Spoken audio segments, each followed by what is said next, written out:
Hello and welcome back to the Level Cap Podcast, your podcast for level 99 games stuff? Question mark? Delivered in podcast form, just the way you like it. Yes. Because if you didn't, you'd be listening to something else, or reading the blog, or, watching the videos. So you must like podcasts. We got a podcast. I heard you like podcasts, so I made a podcast about podcasting. Yo, dog. It's not actually about podcasting. It's about level 99 games.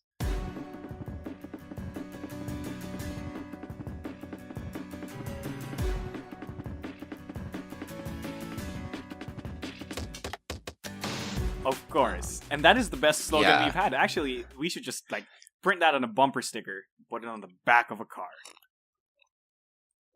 It's not about the podcasting. It's about the level 99 games. Yeah, definitely. Of course, as always, I have been your host, Marco DeSantos, and with me is my, you know what? How about let's change it up? I'm just this guy, Brad Talton. Yeah, Nice to be here. that guy? You're that guy? No, I'm this guy. Oh. That guy's over there. Oh, that guy's over there. I am me. It's like Excel Saga. Have you watched Excel Saga? No.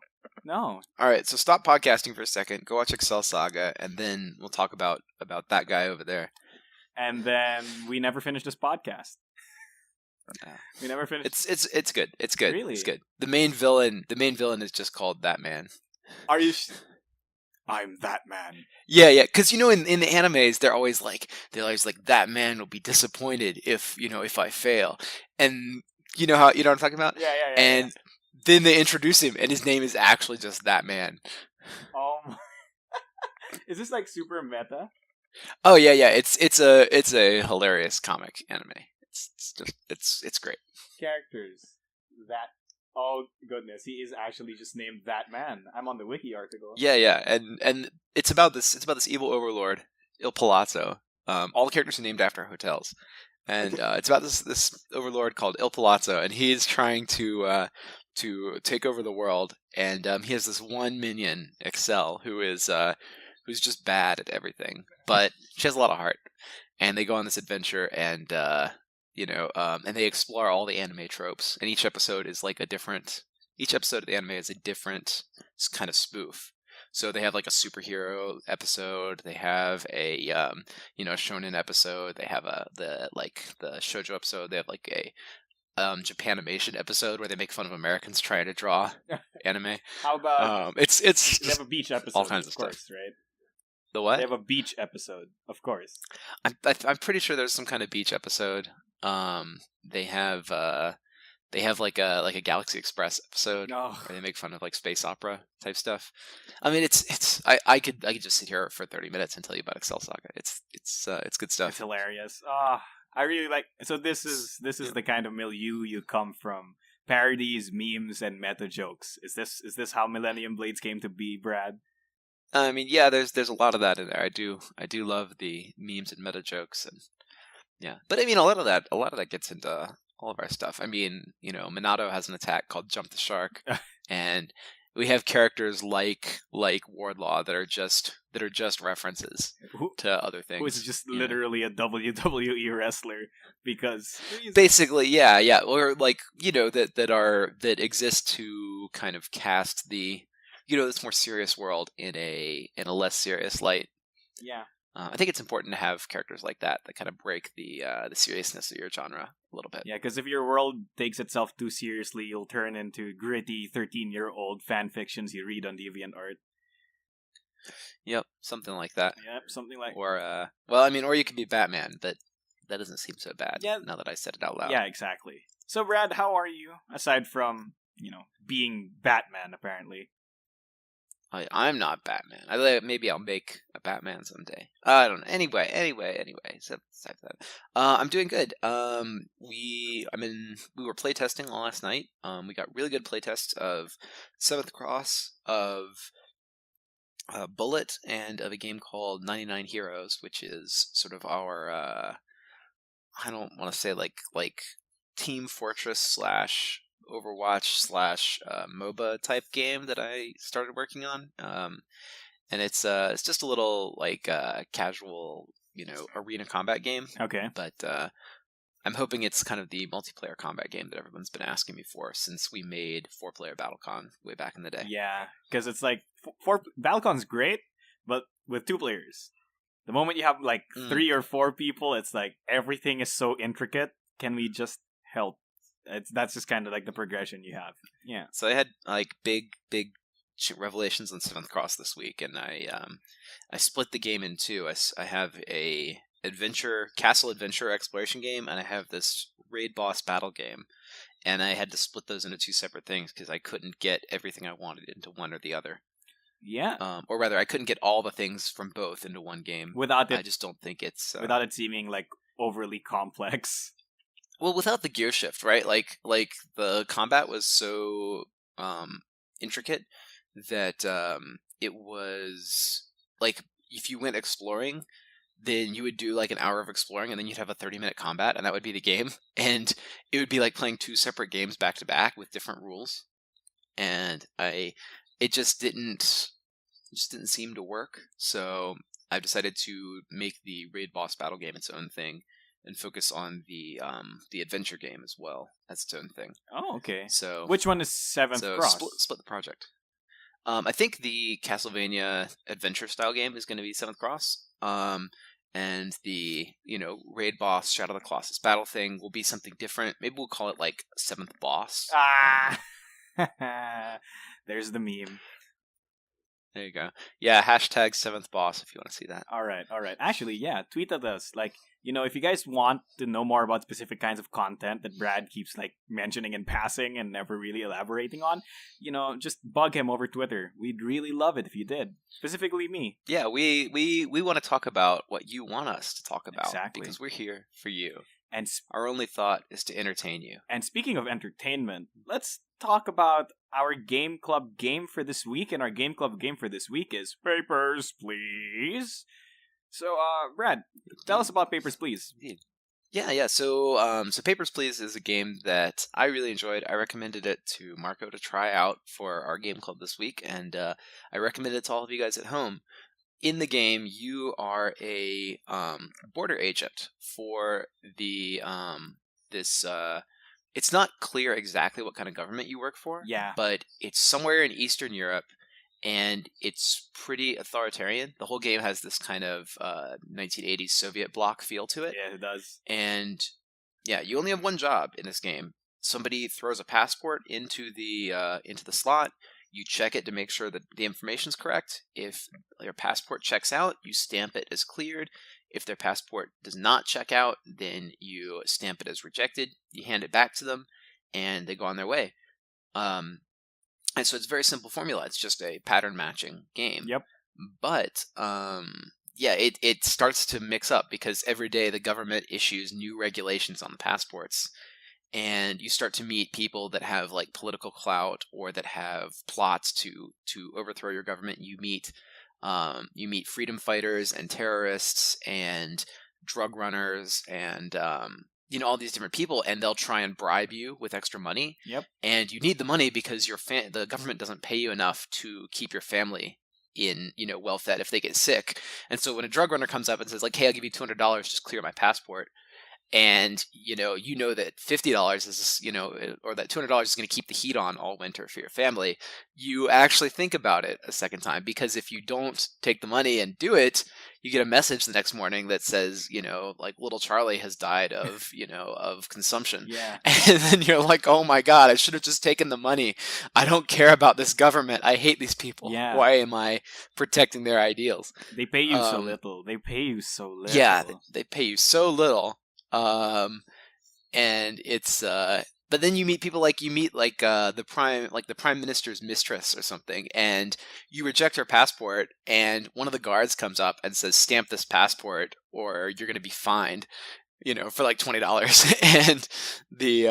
And so you have to say, well, like, no, this is not a real passport, or like, actually, or yeah, I can't afford to lose this $20, or I can't afford this to get hassled. But each of those choices also splits. So once you allow or disallow somebody in, you'll start to like see them come back again and again and again. Yeah, and the story branches. Like this so one like guy. 20 endings, I think. There's a guy who absolutely doesn't know how immigration works. So he comes in without a passport, then he comes in with a crudely drawn passport in crayon. Then he comes back with like a passport that's obviously forged, and like he just keeps progressively coming back. Yeah, he comes in with one with another country, and yeah, it's like, but then like this guy's up to something. This guy's up to something. Yeah, and finally he comes in with a passport that is absolutely perfectly fine on like day 15. Like he got it, and there's nothing wrong with it. But this guy's not a citizen.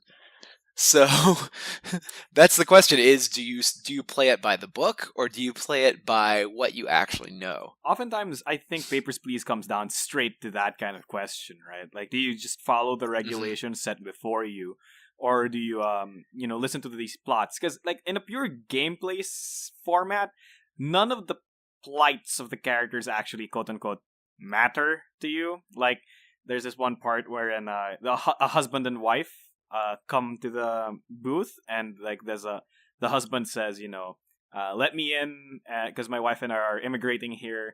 Be kind to my wife; she's after me. And the wife comes in, and her passport's wrong, right? So yeah, but you've already let him into the country. Yeah, so he's there, and if you don't let her in, they're gonna be like separated for a long time. In fact, it's very likely that the wife will die because it's like they're taking up political asylum in whatever. They're refugees. Yeah.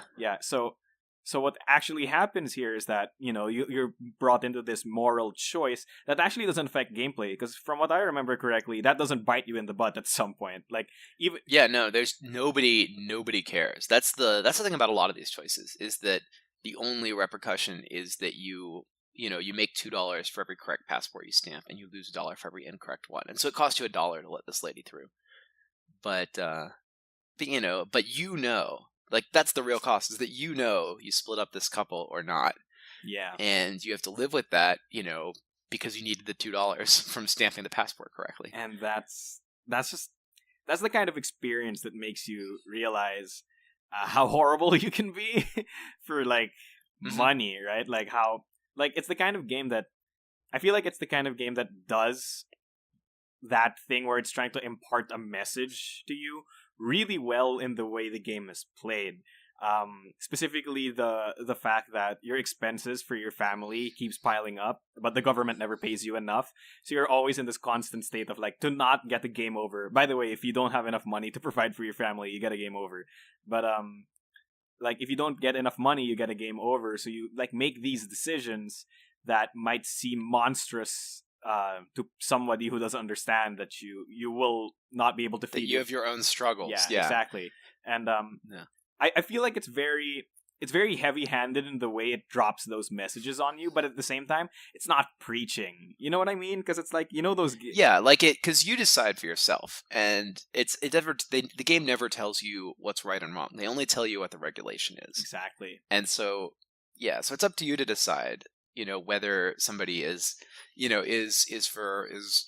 or whether doing something is right or wrong. And I think one of the things that that human element that you're talking about is what makes this game especially relevant, especially today when people are up in arms over immigration. It's a game that really reminds you that there's a real person on the other side of that booth who's got their own life and their own history and is trying to make it. And you can't just treat it like a correct or incorrect passport. Yeah. This is somebody's entire life that you're going to change by the simple decision you make. But yeah, that's Papers, Please. I guess we've spent like 15 minutes on Papers, Please, but it's definitely worth it. Yeah. It's a game. It is a game worthy of your time. Yeah. So if you guys have got interested in Papers, Please, just the way we talked about it, trust me, it's one of those games wherein it's like it sounds way worse than it actually is. Like, you know what I mean? It's like, if I just describe Papers, Please to you, it's like, oh, it's a game where you look at passports. It's gonna sound boring, but it's not.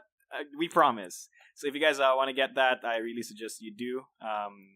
And if you play it, come back and talk to us and tell us how you liked it and what you thought about it, because We want to hear what you're thinking about it too. Yeah, do you share the same insights as us, or do you think Brad and I are just taking way too seriously what a bunch of pixels are all about? Tell us about it. You'll find us all of our social medias. Tweet us about it. At level 99 at level 99 games. Okay, let's move on to our character of the week, Brad. Our character of the week this week is a fastball curveball because it's Deques Aplenty from Millennium Blades. So, Brad. Yes, we are stepping out of the BattleCon box and expanding to other level 99 games stuff. Wait, before we go on to this, a game made by Level 99 Games is called a Level 99 Games game? I guess it would have to be, wouldn't it? That makes sense, right? That's such a mouthful, though. We should have a shorthand for that. You could just call it a Level 99 game, I guess. But that's I mean, I guess you don't call like a Hershey bar like a Hershey's chocolate bar, because that wouldn't make sense either. Yeah.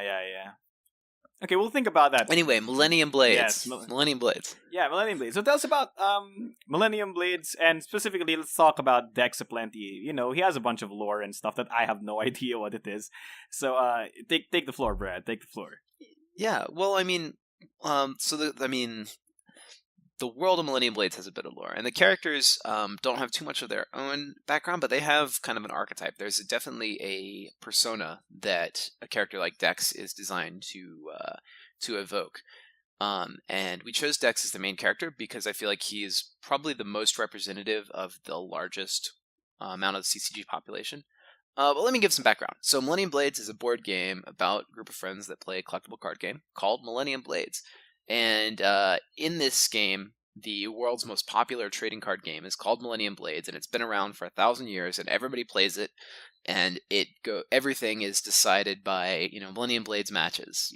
People play the stocks for expensive cards. The world tournaments are televised, sporting leagues, and the players, the world champion players, are all big celebrities. So the main character of this game is called Deques, and he is a American rock band drummer. Yep. Who's really into this CCG, and he is so as a player archetype, he is the custom deck builder, the kind of player who wants to do something that nobody else has ever seen before. Like, you find a cool card and you say, I can combo this, I can build around this card, or that's the coolest thing, I've got to work that into my deck somehow. And then when you play a game, you beat the opponent in a way that they never expected, and they go, wow, that was cool, even though I lost. And that's sort of what Deques is all about. That's his dream game, and his and the way that he builds the decks that he plays. And so his whole character is about customization and adaptation and discovery. Yep.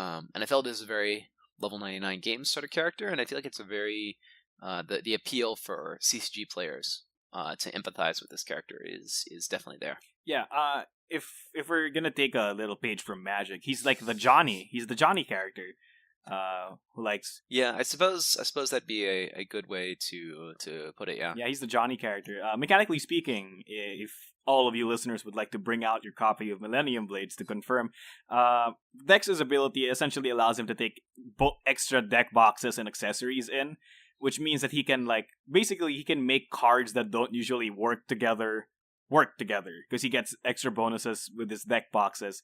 So by having 2 deck boxes, you can for example, you just have half and half water fire deck. You can have the mono water and the mono fire. So it essentially means that you don't lose out on not going pure mono fire or pure mono water. So that means he's way more flexible when it comes to what cards he can bring to tournaments. Yeah, you could build multiple archetypes into the same deck, which is actually one of the most advanced abilities in the game, but it's definitely one of the coolest. So Deques is not an easy character to play. Oh, he's not. Even though he's the main character. He's not. Oh yeah, but he's so much fun to get right. Yeah, because I've played Deques 2 or 3 times. I'm bad. I'm so bad at him. I lose every tournament because it's this power is so much like less useful than compared to something like Moraes, who can just gain free points and get cards whenever he wants, or somebody like Shores, who gets to play extra cards and just steal cards from the aftermarket. So it's like it's like it's like you have to really take advantage of every core system there is, because Dex is all about getting them deck boxes and cool cards. So Dex can like take advantage of like people have cards that are like, oh, this is just bad, but Dex can make it work because he has multiple deck boxes and extra accessories, and he can bring crazy cards into tournaments and have them work. So he can like levy on trades really, really, really well. But like I'm just so bad at all of that metagaming with the trades and all of that stuff. So it's like I just end up having like one deck box and another deck box, and neither of them score above 15 points. And it's just like, oh no. It can be tough. It can be tough to make it all work together. But it is, a lot of it depends on the cards you get, and a lot of it for decks especially is the deck boxes. Like you really have to dig for the best accessories and the best deck boxes to build your foundation. But yeah, Millennium Blades is on to its third printing now. The game's been a real smash success. Like smashing. I think the only other game we've done the third printing of so far is Pixel Tactics 1. Wow. So it's already reached the level of popularity of Pixel Tactics 1, which is pretty astonishing. Yeah, considering that this is a big box game. A big box game with like a ton of cards. Oh yeah, by the way, before we move on from Dex, can we just talk about the character that he's obviously based on, right? Yeah, aesthetically speaking. So it's like I'm. It's definitely Joey. Yeah, it's Joe. Oh wow, I thought it was My Valentine. I was completely off the mark. It's like the thing is, when you look at the box of Millennium Blade's characters and you wonder which one of them is the protagonist, it's like you will not have a hard time determining who's the protagonist of this freaking game is. Because he's got the hair for it. He's got the hair. He's got the tricolored, multi-pointed hair that has 2 layers for no apparent reason. Well, it's because he's in a rock band, and that kind of costume would make sense for everyday life. Oh, sure. Of course, no. Brad, stop lying to me. He was born with that hair. He came out as a young, strapping baby boy with that full head of hair, tricolored, pointy. So he's definitely, for those of you who aren't catching the subtext, he's definitely got Yu-Gi-Oh hair. Yeah. That's it, and it makes it pretty clear when you look at that character what this game is supposed to be about. Yeah, like when you see him on the cover and he's opening the booster pack, or he's battling with Sure, and there's like these titans behind them that are the characters on their cards, doing this epic battle or replicating this epic battle that they're playing out on the table. You know exactly what this game is about. You know exactly. And, yeah. Like I feel like a lot of the enjoyment of Millennium Blades is lost if you don't get that entire subtext or the memes that this is an entire Yu-Gi-Oh parody. The game is just like I've had to explain the game to a bunch of friends, and like I go like, it's a CCG simulator, and they're like, what does that mean? And I'm like, it's a board game where you like play the Yu-Gi-Oh anime. And they're like, oh. Yeah, I don't want you to feel like this is I don't want to give the impression this is a meme game, but this is a game that if you enjoy memes and references, you will definitely have a blast with it, because there's just so many different culture references packed into it. And I could spend like the next 20 minutes just listing down all the references I can recognize. Well, there's a thread on Board Game Geek. There's like where people are trying to figure out all the references. Oh, really? In each of the different sets. Yeah. You can go in and read it, and sometimes Josh will post the right answers if you're off base. But yeah, there's like people are trying to figure out all the different references on every card. Okay, let's just list off one, like our favorite reference in the game. What's yours in the base Millennium Blade set? In the base Millennium Blades, my favorite reference is probably Dr. Balance. So this is a combination of 2 cards.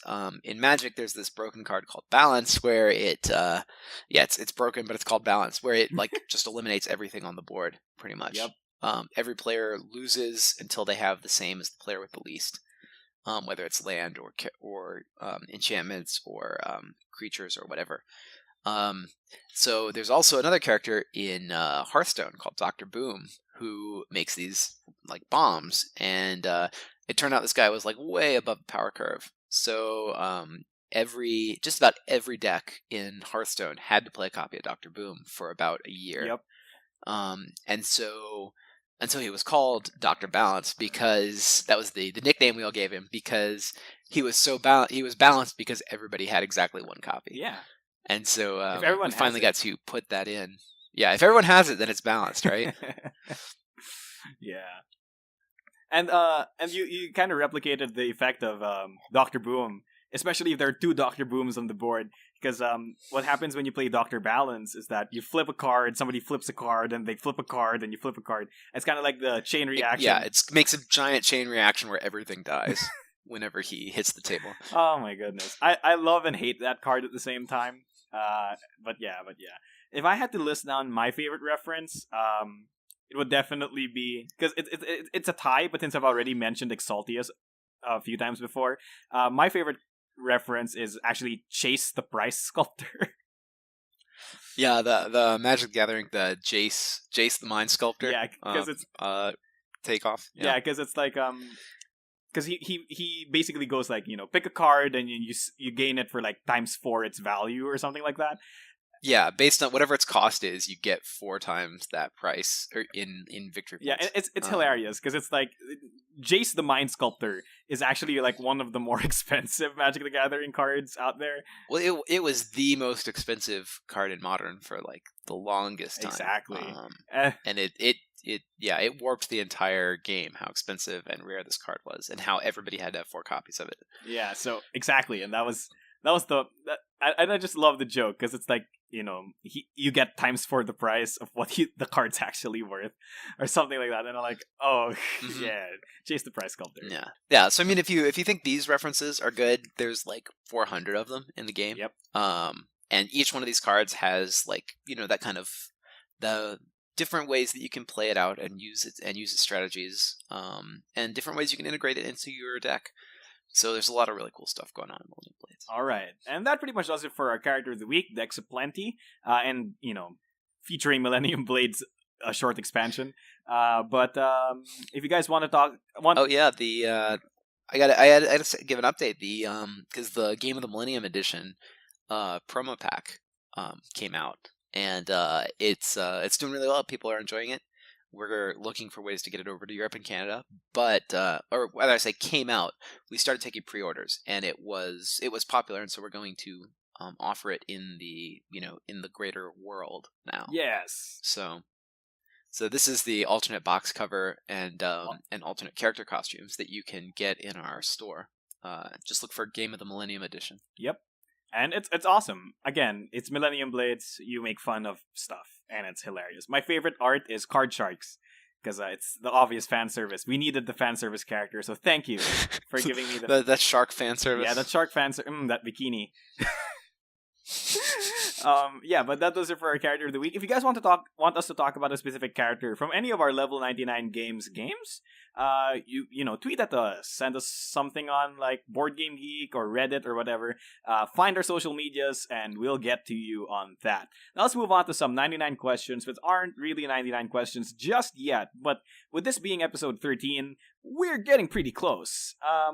Yeah, we're near that'll be 39 questions. Yeah, and we're more than a third of the way there. Excellent. And let's begin with, can you give any more information on the Indians RPG we keep hearing about on the podcast? Well, the thing is that we don't really want to learn more about what's inside this Indians RPG, mostly because it's just literally going to be you listing off lore tidbits about the literal world of Indians. Well, I mean, we did a lot of work on it last year. I think it mainly came down to the amount of time commitment it require. It's just such a big project to write an RPG, and I'm just this guy. So yep. I don't know. I feel like I need more dedicated help to make an RPG a reality. I could certainly write all the lore, and we've got enough lore, but in terms of playtesting and design and abilities, I'd probably want some outside help from RPG specialists for that. So if you know any RPG specialist, give me a call. Yes, please. I want to make my OCs. I have so many Indians OCs. Oh my gosh. They're not edgy. I guess that is the appeal of an RPG though, is that you make your OCs. Yeah, but they're not edgy. To be fair, they're not edgy, and they're not like the lost princess of Amalao or whatever. So Marco the Hedgehog. How'd you know? Oh. Don't steal it though. Just because you know it, don't steal it. Don't steal it. It's the original character. It's mine. Oh, I won't. Don't worry. All right. That's good to know. There. I guess this is related. Is Level 99 Games working on any more RPG products? Stuff like Mystic Empyrean and Golden Sky Stories? Or has that product line been shelved for some time due to the success of your board games and card games? I wouldn't say it's due to the success of the board and card games. I mean, Mystic Empyrean did okay. Powerplay did okay, but none of those were really standout products. Like, I couldn't make, if I was just publishing RPGs at the rate that I've been selling them previously, I wouldn't be able to make a living doing that. So the board games are really what keep us afloat, and so the board games are what we spend our time and energy on. Mm-hmm. I like RPGs. I'd like to do more RPGs, but given that we haven't, given that they have not been super good sellers for us. Every time I say, I'd like to do an RPG, my wife is like, no, you need to focus on your actual business. And I'm like, yeah, you're right, dear. So if I do an RPG, it happens as a hobby project on the side. And maybe someday I'll finish one and it'll take off. And then we'll be also an RPG company. Oh, man. But for the moment, no. Oh, sad, because Powerplay was one of my favorite games you've ever made, so... Oh yeah, it's such a good game. Yeah. It's just, I don't know if it's the presentation or the just the general off the wallness of the game, because it's really different than anything else in the space. Yeah, we need to play that Power Play.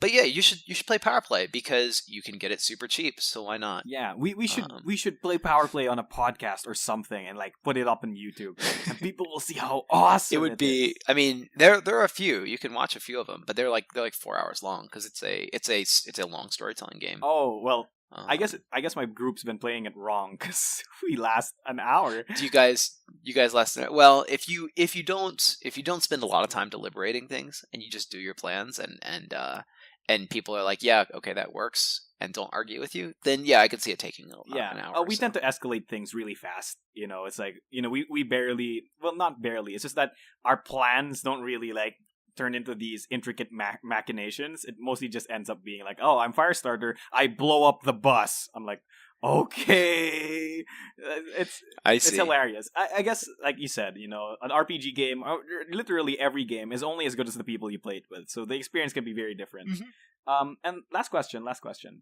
Oh my goodness, Here you go. Who were some of the most challenging characters in BattleCon to design? I don't know if any character was really challenging to design. I mean, because if a character was too much trouble to design, I just didn't print them. So the characters were pretty decent as they were. The character that probably went through the most iterations of design, I would say probably Syndra. Syndra was really tough because we had a lot of trouble getting that resurrection mechanic right. Mm-hmm. And you'll see the final version when you play Trials. But we tried it a couple different ways, and each one introduced its own sort of problems. And so we have probably more versions of Syndra than any other character in BattleCon. Okay, that's interesting. Wow. I've seen a few of the versions of Syndra, and they're very drastically different every time you guys release a new version of the playtest. Yeah, that's just discounting like the alpha and beta versions of Hikaru and Kadath, who are the first two fighters. Like, I mean, obviously we did a lot of versions when we were developing the system, but in modern BattleCon, Syndra had the most just pure balance changes. Okay, are you sure it wasn't Luke? No, Luke. I mean, the rebalances of Luke were pretty easy because we knew exactly what the problem was. Oh, that's true. So. That's fair. Okay, and that pretty much does it for our 99 questions, which are slowly becoming 99 questions. Again, if you guys have any questions for us, do send it to us on our Twitter, Facebook, Board Game Geek, all of our social medias, which are all available on the site you're listening to this podcast on. And let's move on to our last and final segment, our News 99, where we have interesting news for all of you guys that may or may not be related to Level 99 games, though I do hope they are. So, Brad, you have it's always related to Level 99 games. Spoiler. What else would it be? What else would it be on this podcast? You could be listening to a different podcast for that other stuff. Who knows? Maybe you give news about your personal life, like hey, I woke up this morning and ate cereal.